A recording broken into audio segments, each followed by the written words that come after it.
Hi y'all, this is a tutorial today showing you how to make Mexican red rice, also known as Spanish rice.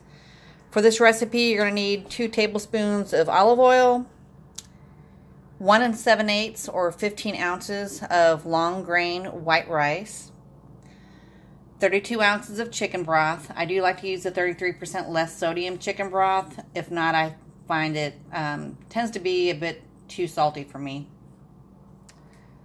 8 ounces of tomato sauce, 3/8 teaspoon of black pepper, 1 1/2 teaspoons of ground cumin, 2 teaspoons of minced onion, a dash of oregano, and a dash, by that I mean, if you wanted to measure it, I'd say it might be like a 1/16 of a teaspoon, which I've never seen that in a measuring, but that's about what I would approximate.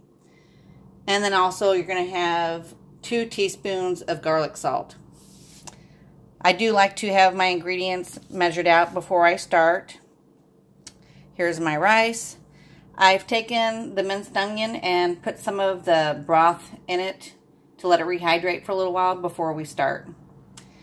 If you're having a hard time trying to figure out how to measure the rice, easiest thing for me to say is measure 2 level cups and subtract 2 tablespoons.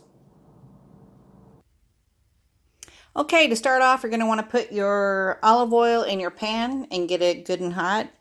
I usually use a medium-high heat.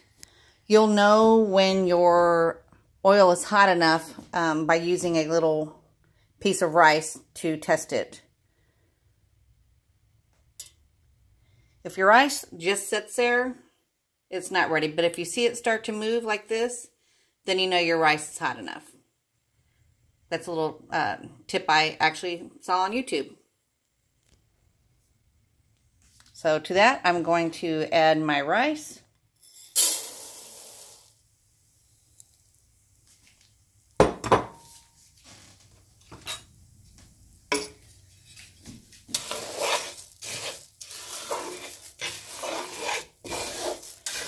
Give my rice a good coating with all the oil.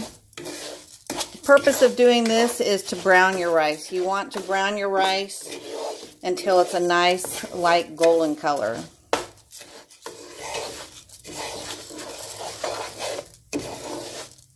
If you're trying to multitask, you might want to watch out. Don't really walk away from it too long. You want to keep stirring it, because if not, you could possibly get your rice too brown or burn it, and you don't want that to happen, because then you'll have to start all over. I'll come back in a few minutes after this is browned up some. Alright, I'm back. You'll see my rice is starting to get some good color to it. So at this point, I want to go ahead and add all the seasonings I already had measured out.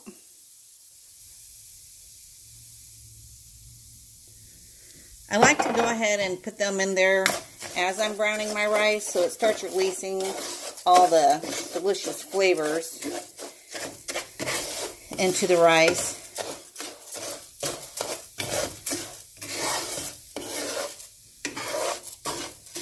Sorry, I don't have a camera holder. I'm really making these videos for my family. So at some time when I'm not here with them, if them or the grandkids want to know, how did Nana make that, then they'll have a video diary of it, a video of it. My daughter loves, one of my daughters loves to eat Mexican food, and I have taught her how to make my enchiladas, and she makes them pretty regularly, but I've never taught her how to make Mexican red rice, so this video is for her.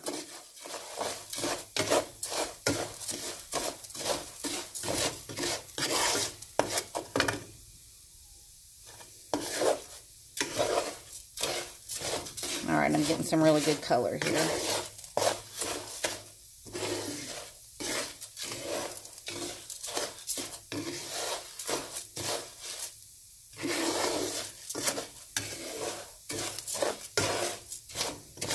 To this now, I'm going to add my tomato sauce.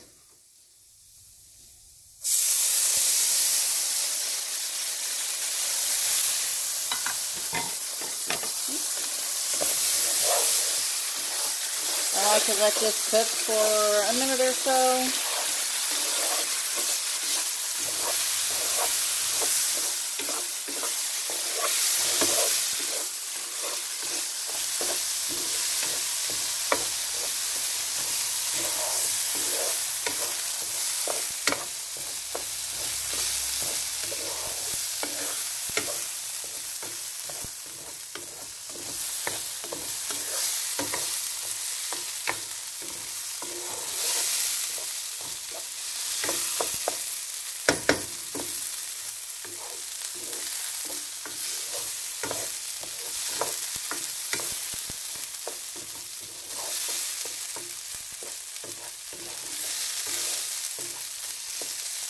All right, now that's cooked for about a minute. We can go ahead and start adding the broth.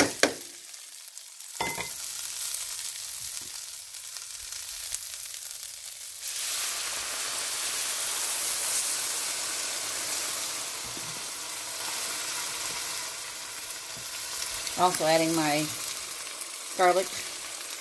my minced onion. A little bit of broth in with my minced onion and my can of tomato sauce, just to get all the good tomato sauce out of there. Get my can out. Get all my minced onions out of here.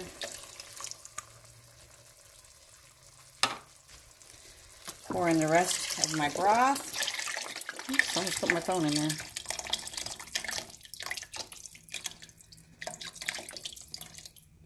One of the secrets to making really good fluffy rice is to not mess with it.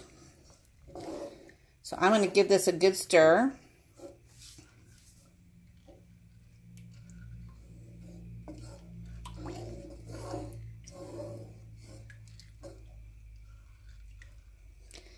Now what you need to do is bring this up to a boil. So I'm going to let this come up to a boil, and I'll be right back with you guys in a couple of minutes. Alright, this is starting to get nice and warm. You really want to turn your stove up high so you can get a good boil going pretty fast. You want to let it sit there and simmer for a long time. So turn the heat up. Don't be afraid to turn the heat up and get this thing boiling quicker. Alright, I'm starting to get a pretty good boil in the pan. You want the entire pan to be boiling. Next, you want to put a lid on it. Turn it to the lowest setting you have possible on your stove. And let it go for 20 minutes. Do not touch it. Do not lift the lid. If anybody walks in, tell them don't even lift the lid to look in that thing, because it will ruin your rice. I will check back in with you in 20 minutes. If at 20 minutes you still see some bubbling going on in your pot, that might mean that you need to cook it for a little bit longer.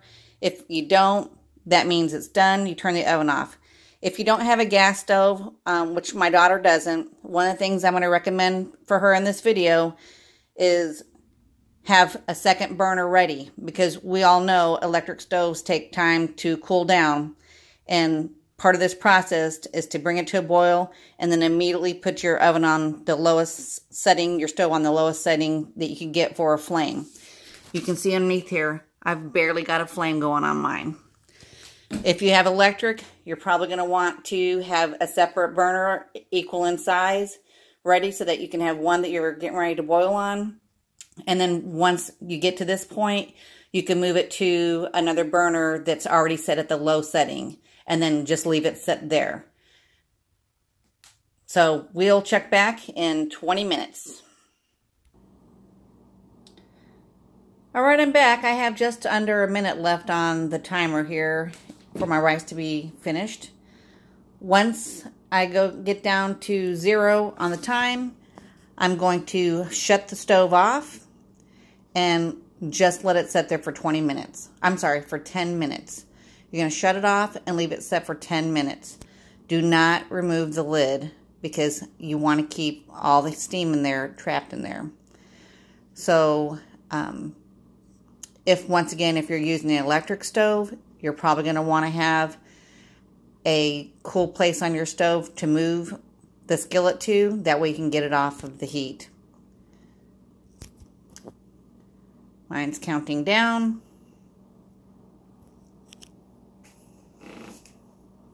Alright, I am now going to turn it off.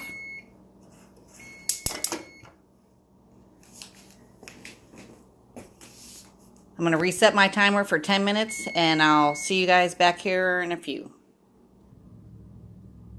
Alright, I've got my timer reset for 10 minutes. Once again, if you are someone using an electric stove like my daughter, you're going to want to gently move your pot over to a cool spot on your stovetop.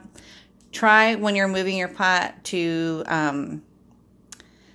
not disturb it too much. You don't want all the liquid that you see in here going back down into your rice. So when we get down to the end of the 10 minutes, when I lift the lid up, I'm going to try to avoid having all of the condensation drip right back down into the rice. You don't want that. So I will come back when we're at the end of the 10 minutes. Alright, I'm back. I have just under a minute left on this, and I'll be removing the lid. I do want to just give a disclaimer that I'm not a chef by any stretch of the imagination. I'm making these videos for my kids because the recipes that I make, they like it. So if you happen to see this and you try it and you don't like it, all I can say is sorry. So these are for them, and I'm getting ready to take my lid off now. Time's up.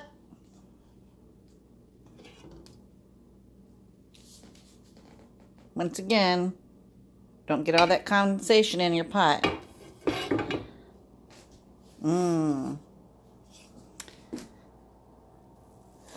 Looks good. And give this a good stir.